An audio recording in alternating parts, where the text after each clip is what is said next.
aí, agora, o último ponto que a gente tem aqui é essa parte da estratégia financeira. Aí eu até coloquei aqui um foguete, né? Então, eu imagino você fazendo o seu planejamento financeiro e agora você vai pensar de forma estratégica o seu negócio e aí o céu é o limite.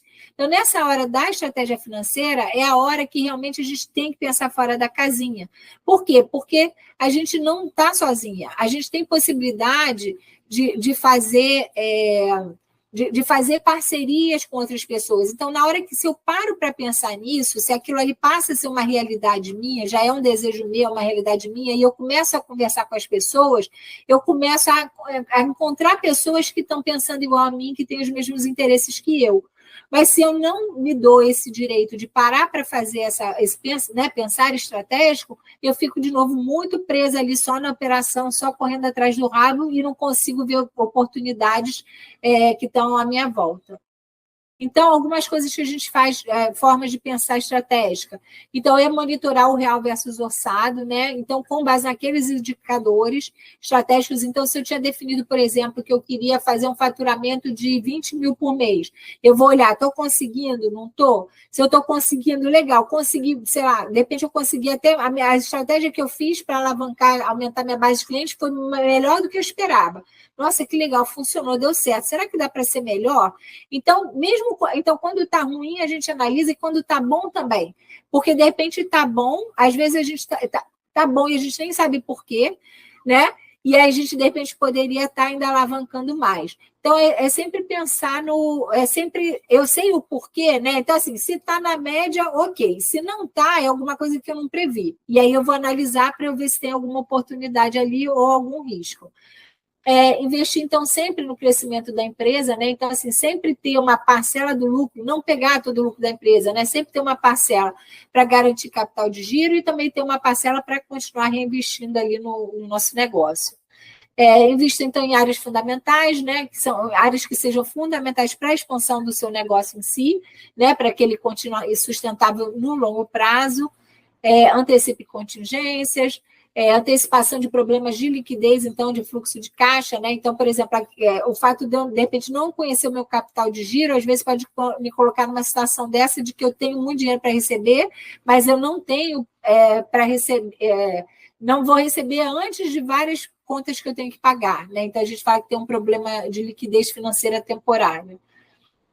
Então, pensar em estratégias para fazer dinheiro, que a gente fala. Então, por exemplo, se eu trabalho com estoques, eu tenho muito estoque parado, né? Era um estoque de um momento específico e agora está lá parado.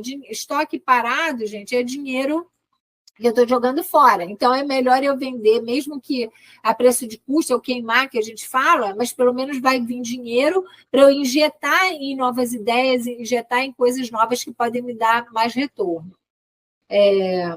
Compra 3 orçamentos, eu já tinha falado no outro, né? Então, aqui pode trazer novas parcerias, novos preços. E aí, tenha em mente que, esse aqui é importante também, tenha em mente que aumentar o faturamento, então, eu falei muito aumentar o faturamento, que é natural, né? A gente sempre fala em faturar mais. Mas a gente tem que ter em mente que, às vezes, aumentar faturamento não é necessariamente a solução dos nossos problemas. Por quê? Porque aquele dinheiro, por exemplo, R$100 que eu recebi, vamos dizer que eu prestei um serviço de R$100. Agora, desses R$100, vamos dizer que o meu custo para atender aquele cliente seja R$50. Então, na verdade, cada R$100 que eu recebi, na verdade, fica R$50 para mim, para pagar para ajudar a pagar as despesas, as outras contas. Então, quando a gente, às vezes, está com uma situação, por exemplo, de questão de problema de liquidez, em vez de a gente pensar que tem que faturar muito mais, às vezes a solução maior é a gente economizar, enxugar. Porque R$1, por exemplo, ou R$100 de despesa que eu cortar, são R$100 a mais no meu bolso. Agora, R$100 de faturamento, nesse caso que eu falei, na verdade vai ser R$50 só, né? Porque ele eu já bato o custo dele, então, no mínimo, eu vou receber R$50, e não os 100. Então, sempre quando a gente está pensando em estratégias de aumentar o dinheiro, aumentar a nossa situação de disponibilidade financeira, é muito mais fácil, muito mais produtivo a gente tentar enxugar as nossas despesas, cortar gastos, né? A gente vai ter o resultado financeiro que a gente está esperando, né, muito mais rápido. não o resultado financeiro, mas assim, o resultado no caixa, né? Muito mais rápido, que é de forma imediata. E aí aqui tem um exemplo que eu coloquei, que é um exemplo de dashboard, que ele vem com base nas nossas planilhas, né? Então, aqui a gente coloca ali, por exemplo, desse lado aqui, esquerdo, eu vou falar que ele deve estar pequenininho, eu vou ler para vocês. Tá, obrigada, Amy. Vai com Deus. Aí aqui a gente tem a parte das metas, por exemplo, que a gente estabeleceu, tá? Do lado esquerdo, e aqui os outros todos são os cenários reais, né? Com base no meu controle financeiro. E aí eu vou conseguindo acompanhar isso aqui no dia a dia. Então, fechou um novo mês, eu já vou ali observando. Então, por exemplo, aqui eu tenho aqui o rosinha, aqui receita versus custo. Então, eu estou acompanhando aqui a minha margem de contribuição. Eu tinha colocado ali que a minha meta era a margem ser no mínimo 50%, e está nessa margem. Então, estou ok, estou dentro da minha diretriz estratégica, está dentro de uma das minhas metas. A outra meta era faturar em média no mínimo 20 mil de faturamento, e aí eu vejo aqui que de fato está acontecendo. Então, essa aqui é uma forma de eu ir acompanhando, é uma forma rápida. Esses painéis, eles são fáceis de acompanhar, né? Porque a gente define a nossa meta e ele vai sendo atualizado automaticamente. Então, isso aqui é uma forma de acompanhar estrategicamente, né, o nosso negócio, com os indicadores. E é isso, pessoal. O que tinha para essa aula é isso. E aí eu queria saber se vocês têm dúvidas, comentários que vocês gostariam de fazer. Candice, terminou aí o futebol? Terminou, ficou brincando aqui. Achei bom. Legal. Eu tenho umas perguntas. Então, esse tempo para o negócio conseguir se sustentar, existe uma média assim do mercado? Uma previsão nesse sentido? Não tem média, porque ainda mais na prestação de serviço, né? O que você poderia, por exemplo, no seu caso, assim, não tem uma média, vamos dizer, mágica, mas o que faria, por exemplo, no seu caso, que a gente chama que a gente vê o retorno do investimento, tempo de retorno de investimento. Então, o que a gente conseguiria ver, por exemplo, que você já pode começar a ver você tem clientes, você tem... Porque você parou há pouco tempo, você parou há um ano só. Então, o que você imagina, quantos clientes você imagina que, de repente, vão voltar para você? Né? Ou, de repente, você tem parceiros que vão te indicar muitos clientes. Você está ouvindo ou está... Ele está administrando. É isso mesmo, é estudar cuidando das crianças. Você está falando comigo ou não? Disse, tá no mudo. Eu coloquei o microfone no mudo, desculpa. Não, é que saindo ele conversando. É difícil administrar tudo, né? Mas seguimos. Tá. Aí buscar parceiros, ver isso, né? Não, beleza, não tem uma média, né? Eu sei que é tipo difícil, coisa e tal, mas então eu queria saber, assim, de ter uma média mesmo. Não, ok, não tem. Não tenho. Assim, eu não consigo te dar essa média, mas de repente. Sim, não, eu queria saber se tem uma coisa assim, tipo, geralzona no mercado, entendeu? Não. Mas você pode conseguir essa informação se você tiver outros conhecidos do seu segmento que tem vão atuar no mesmo, que atuam no mesmo nicho. Você pode ver com eles isso, por exemplo, em média, quanto tempo eles levaram, entendeu? Então você está nesse mercado. Tá ouvindo você aqui? Peraí, silêncio. Sim. Entendi. Posso ir atrás para ver com outras pessoas que tiveram essa experiência, né? E aí o que eu posso trazer para vocês numa próxima aula, por exemplo, é como fazer esse cálculo. Aí isso eu consigo te dar, porque aí eu consigo te dar as informações que você precisa levantar para você conseguir avaliar qual é o retorno do seu investimento. Aí isso é uma fórmula matemática. Entendeu? Entendi. E a gente consegue chegar nessa estimativa que você quer, entendeu? Por exemplo, assim, eu posso falar, eu PJ, mas só para como que eu posso chamar? A empresa e eu pessoa física. Eu não tendo uma empresa mesmo. tá, mas como é o seu negócio, você pode falar que é PJ. Não está formalizado, mas você pode separar na sua cabeça e nos seus controles como pessoa física e jurídica, porque já é um negócio, ele só não está formalizado ainda, entendeu? Legal. E no caso eu, que tenho concurso, descobri recentemente esse negócio que quem tem concurso não pode ter empresa, né? Existiria uma possibilidade de alguma coisa assim para eu formalizar? A tal da MEI que eu ouvi falar, não sei, né? Eu não sei se a Amanda sabe. Essa parte, o MEI é bem restrito, eu não sei. E o seu. O MEI eu acho que você não consegue, mas se for uma empresa sociedade. Se for uma empresa sociedade, eu acho que você pode ser funcionário público e ter participação numa empresa. Porque eu sou isso com meu pai. Porque eu acho que o MEI, ele caracteriza assim, você prestando o serviço, você unicamente administrando a empresa, né? Agora, quando é sociedade, né, como tem um quadro societário, não necessariamente você está ali atuante na empresa, né? Também tem muito isso da questão do contrato social, como está descrito. Então, assim, eu posso pesquisar um pouco melhor, mas assim, dar, né, informações um pouco mais precisas, mas, se eu não me engano, é nessa linha, entendeu? Mas é assim, Candice, se você já está no quadro societário do seu pai, por exemplo, aí com certeza você não pode ser MEI.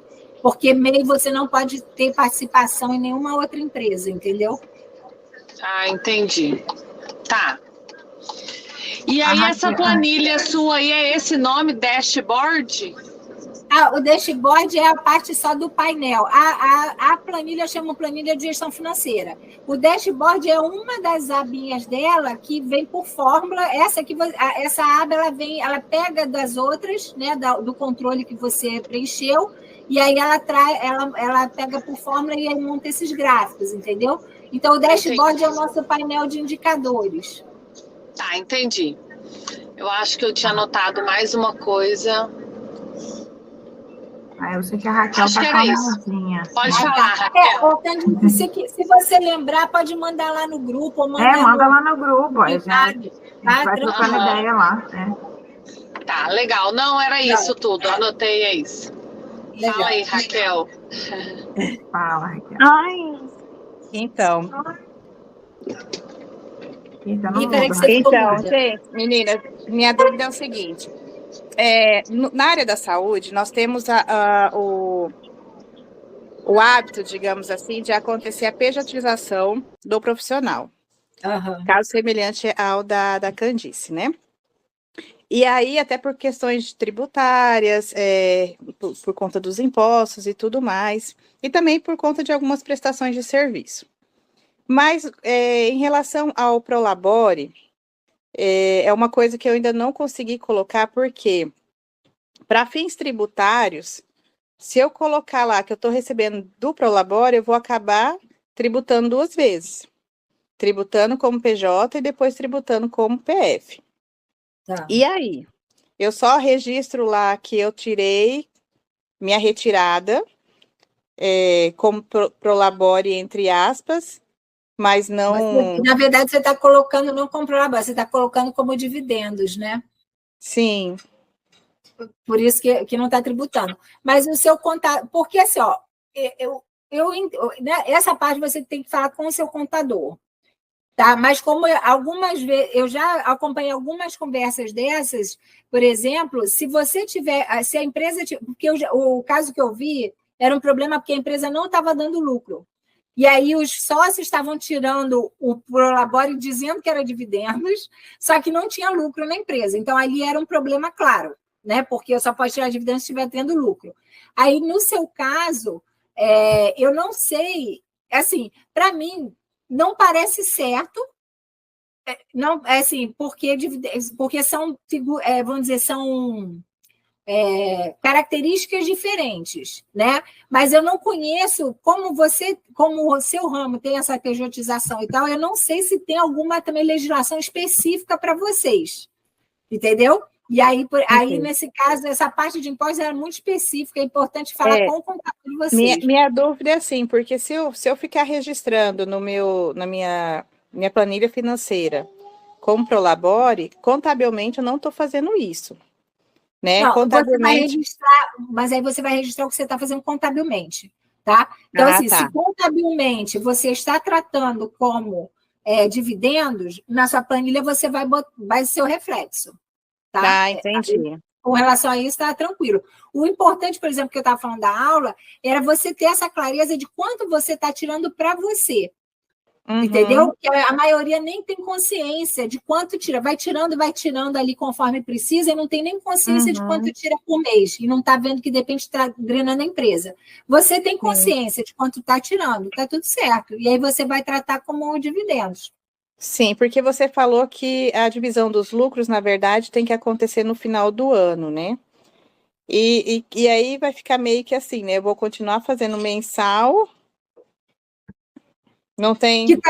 Não, isso não tem problema. O que eu digo no final do ano é porque, na maioria dos negócios, esse dinheiro que está tirando mensalmente está sugando a empresa.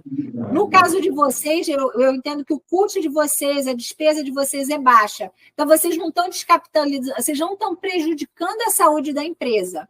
Né, que eu já tive alguns clientes que eram, por exemplo, dentista e tal, e eu lembro que era assim, que tinha muita sobra de caixa de fato.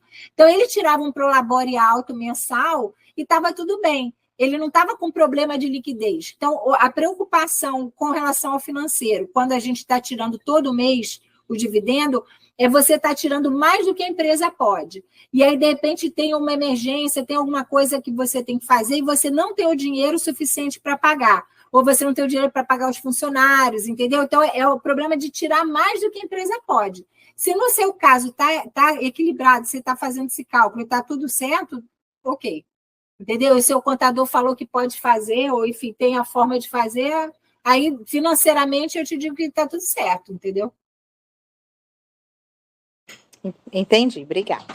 De nada. Ok. Então é isso, pessoal. Então, muito obrigada pela participação e nos vemos semana que vem. Obrigada a você. Obrigada. Até mais. Precisando, use o grupo lá, tá bom? A gente vai respondendo à medida que for surgindo dúvidas no dia a dia aí, a gente vai respondendo. Obrigada. Tá bom, obrigada. Obrigada a vocês. Boa noite. Boa noite. Tchau.